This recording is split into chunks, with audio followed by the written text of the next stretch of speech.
Shabbat Shalom. So I'm looking around, and I think I've got an old enough group here that I can play one of these things is not like the other, and actually people will recognize that song. I see other people in the room who are looking at me with blank stares, but most of them aren't old enough to drive, so that I understand. One of these things is not like the other. Please tell me which one it is. Hillel, Akiva, Abaye. Hillel, Akiva, Abaye. There are three people. Abaye, all right, because you don't recognize that name. Excellent logical deduction. Now, why don't you? Well, tell me about Hillel and Akiva. Who were they? They were written down. They were sages, or in the formal Hebrew, they were chachamim, which means sages. But it sounds much more impressive in the Hebrew. That's one of those places where the Hebrew really shines over the English translation. They were the capital S sages. But you know what? So was Abaye. But he was a slightly different type of sage. See, we have a taxonomy of sages in Judaism. There are the Tanaim, and that's your group of Hillel and Akiva and Rabbi Yochanan ben Zakkai, and most of the people that are most familiar to you because you've probably heard their names quoted in all of the various passages of Pirkei Avot, or when you have studied Mishnah. Abaye, on the other hand, along with Rabbi Yochanan, Rabbi Shimon ben Lakish, along with Rava and Rami and all sorts of other wonderful, amazing rabbis, they were Amoraim, right? Tanaim, Amoraim. Now, what's the difference between Tanaim and Amoraim? About 400 years. That is to say, it is purely chronological. The Tanaim were the rabbis that existed prior to the eventual publishing, written form of the Mishnah. Once the Mishnah was produced by Rabbi Yehuda Hanassi, anyone who came after that was called an Amora. They were no longer a Tana, now they are an Amora. Why? Well, because if you were a Tana, whether you were an early Tana, like Hillel, or you were a late Tana, like Rabbi Yehuda Hanassi or Rabbi Meir, you could argue with another Tana quite easily, right? They famously have debates throughout our literature about a whole range of subjects. But an Amora can't argue with a Tana. That is to say, Abaye, for all of his brilliance, cannot say Rabbi Akiva was wrong. He's not allowed to say that. Why not? What's that? Nobody to answer. Not exactly. Actually, the Tanaim and the Amoraim both stretched for hundreds of years, and they were perfectly happy to debate dead people. That is to say, a Tana debating a dead Tana was perfectly normal, and Amora debating a dead Amora was also perfectly normal. But an Amora couldn't debate a Tana.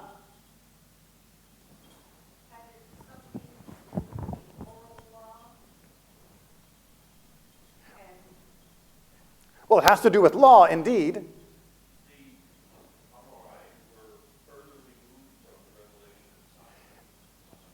The Amoraim were further removed from the revelation of Sinai than Tanaim, purely chronological.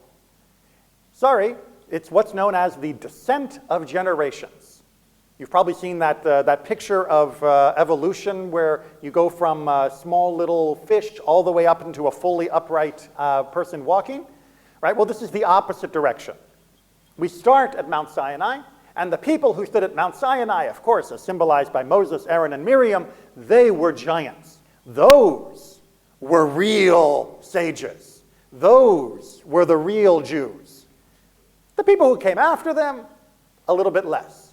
But even still, the people who came after them immediately in the time of the judges, the time of Joshua, they were still like giants in the eyes of the people who came during the Second Temple period, the Tanaim, who looked back on the time of Moses and even of David and Solomon and said, those were brilliant people. They knew things we couldn't hope to know. They had an experience of God's revelation that we could not imagine to ever come close to. And the Amoraim, who came after the publication of the Mishnah, said likewise, Rabbi Hillel, no one in our generation can hold a candle to that guy.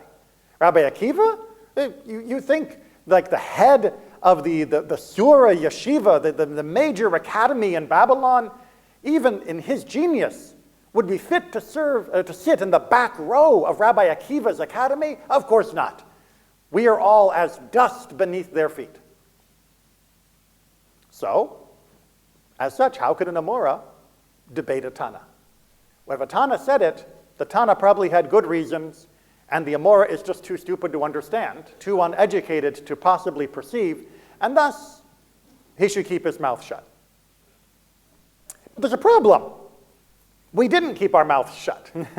That is to say, the Mishnah is full of the rabbis debating and discussing what had been bequeathed to them by those earlier, greater generations. And the Amoraim, they take the Mishnah and they debate it so much that it becomes a parallel book called the Talmud. In fact, we get two versions of the Talmud, one done early on in the Mishnah, a post-Mishnah period, and called the Yerushalmi, the Jerusalem Talmud, and then one later on done called the Bavli, the Babylonian Talmud. Even though Babylon was short-lived, we've kept its name alive. What were they doing if they weren't arguing with these folks? They were understanding them. And it turns out that understanding the previous generation takes an awful lot of wisdom. It takes an awful lot of insight. It takes an awful lot of intelligence and an awful lot of work. And what you end up with feels an awful lot, thank you for the cheer, feels an awful lot like maybe kind of the later generation has refined what the previous generation has done to such an extent, dare we say it, that they actually ended up arguing in the end. They actually changed some of the views. For example, the Mishnah may make a certain statement about a certain legal principle, and an Amora will come along and say, I don't think that's correct. Now, he doesn't mean that he thinks the Tana got it wrong. He'll say, I think the person who wrote it down, who remembered that tradition, got it wrong, because there's no way Rabbi Akiva said that. Small adjustment, and now Rabbi Akiva agrees with you. Or, you take a position, and someone who's rebutting you says, yes, but there's a Tana who has a different opinion, and you come back and say, oh yes, the Tanaim debated this too, and it was never settled, which means it is still a live topic, and therefore my opinion is on the table and alive and valid. This is much of what the Talmud does, because both the Mishnah and the Talmud, both the Tanaim and the Amoraim, also held to another very important principle, which was that the law follows the most recent opinion. Not the oldest, the most recent. Now that doesn't seem to make a lot of sense, does it? I mean, if the older people, not aged, but the people from the previous generations, the early generation of Moshe, and then certainly by the Tanaim, if they knew more because they were closer to the revelation, then certainly their opinions should be the ones that are the main opinions. And while it is true that we do not argue with that opinion per se, when it comes to halacha l'maaseh, to actually implementing the law in your day-to-day life, you go to the most recent source rather than the oldest source to understand how we understand this topic. Why? Well, for the same reason that I can stand up here confidently and say, I know more than Isaac Newton. I'm not smarter than Isaac Newton, don't get me wrong. I'm not going to independently develop calculus and all of his other amazing accomplishments. But I know more than him because I've got a library that's been published since he died that is full of brilliant things written by people who stood on his shoulders, which indeed is one of his own quotes that he made, that if he has seen farther, it is only because he has stood on the shoulders of giants. And Judaism understands that as well. That halakha cannot be, what do the oldest sources say? Because the oldest sources are not privy to the later insights. They are not privy to the refinement of the debate, of the discussion, of uncovering additional ways that we must read and perceive our texts. So while we don't argue with the previous generation, we are certainly obligated to interpret it.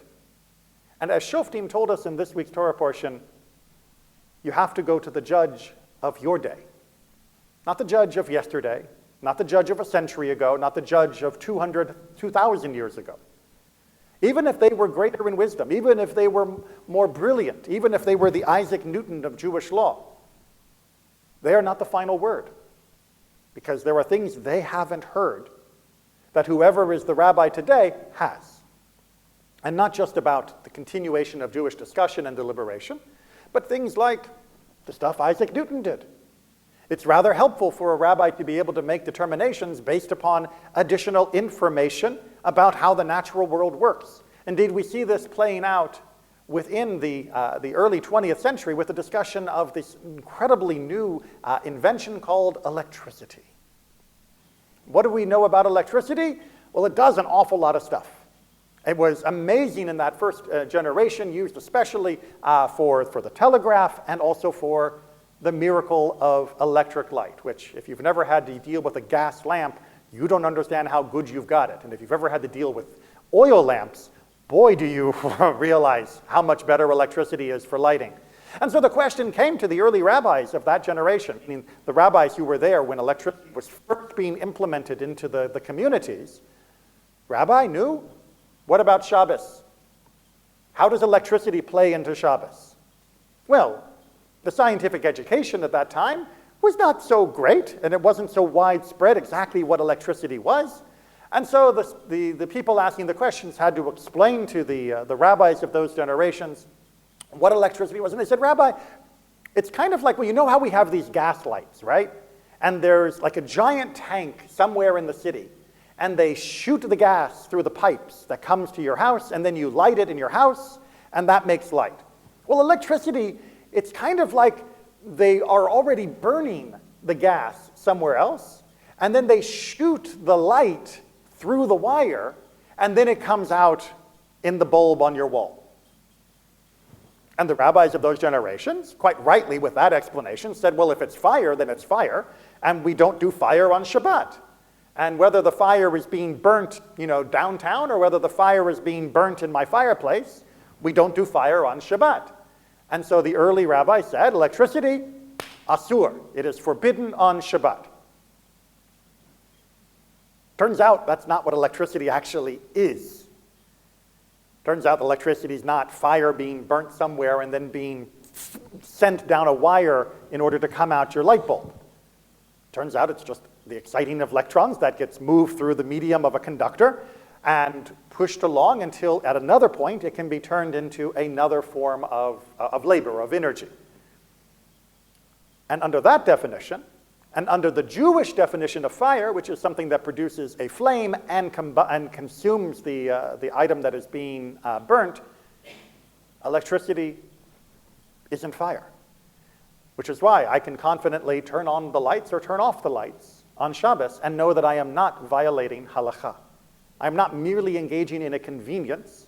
You don't engage in conveniences to violate Shabbat.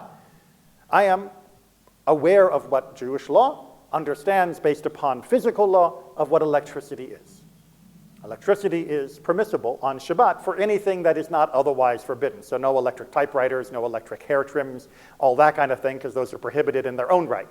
But electricity for its own sake does not go against Shabbat. How many people here like swordfish?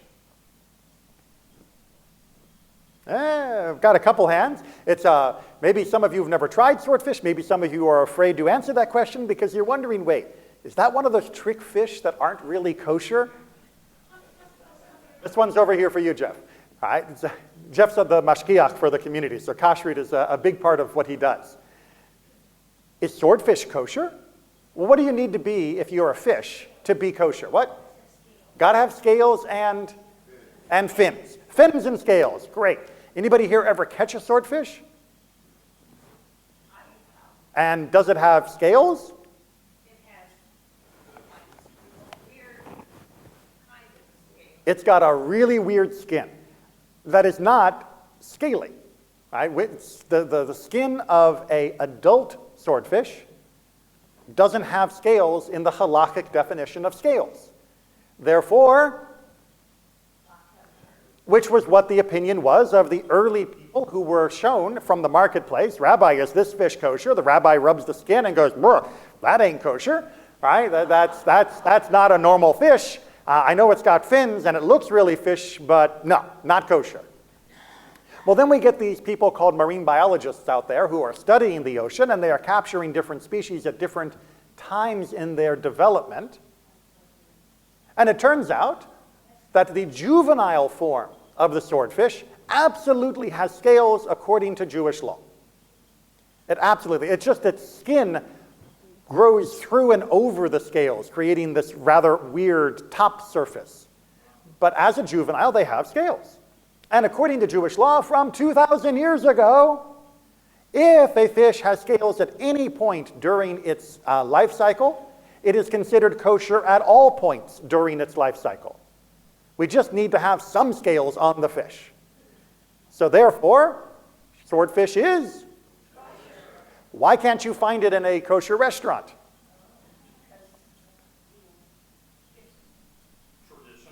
Tradition.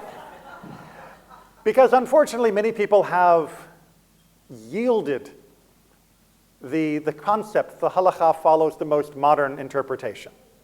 There are countervailing pressures in some communities, many of them providing kosher supervision, unfortunately, that say if the law has been like this for long enough that my father or grandfather remembers it, then I'm not going to be the one to change it, even if it was made in error, even if it was based off faulty evidence, or even if we have a better interpretation of the situation that is more in keeping with the actual texts of the Amoraim, of the Tanaim, of all of those from the past. Conservative Judaism says that's not the way we do things in Judaism. Conservative Judaism says it's a lot harder to say yes sometimes and no sometimes, and it was no, but now it's yes because we got it wrong. Or it was yes, and now it's no because we got it wrong, because we have new information. And you know what? Tomorrow it may change again, or next week, or next year, or 100 years from now. We may have new insights. We may have new information. But that's what it means to stand on the shoulders of others. That those who come later, even if they are weaker in spirit, even if they are much diminished in mental capacity, they are still able to see further. They are still able to understand better, and they are still the only ones who can make decisions for the people of their time. Because no one in the past would have understood electricity to be able to presage what the interpretation should be. No one who had never seen a swordfish through all of its phases of life could make an accurate determination, only a temporary one. Halakha is continually moving as we understand the world and as we understand our traditions better. That shouldn't scare us. It doesn't mean that we are forsaking the past. Far from it. We are making sure that it is still a living component of the present by not allowing it to become a fossil, by not allowing it to be petrified at one particular point in time.